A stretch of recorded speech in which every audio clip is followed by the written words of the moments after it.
राजकारण हे होणार होतं.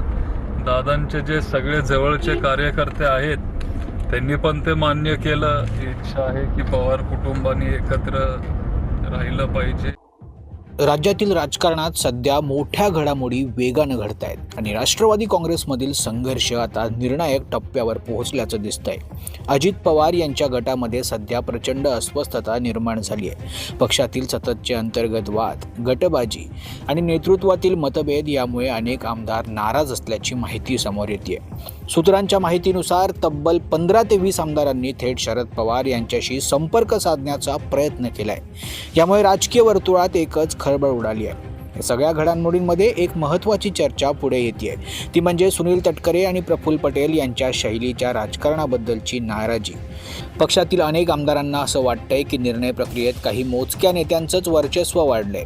स्थानिक पातळीवरील प्रश्न, मतदारसंघातील अडचणी आणि कार्यकर्त्यांचा आवाज योग्य पद्धतीने पोहोचतच नाहीये अशी भावना निर्माण झाली आहे. यामुळे काही आमदारांमध्ये आपलं राजकीय भविष्य सुरक्षित आहे का असा प्रश्न निर्माण झालाय. याच दरम्यान अजित पवार गटातील एका विद्यमान मंत्र्यानं गुप्तपणे शरद पवार यांची भेट घेतल्याची माहिती आहे.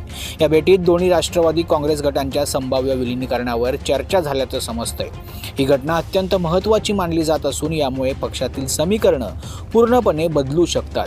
पक्षातील वाढता असंतोष, मतदारसंघातील दबाव आणि आगामी निवडणुकांची चिंता या सर्व कारणांमुळे काही आमदार शरद पवार गटाकडे झुकत असल्याचे संकेत मिळत आहेत.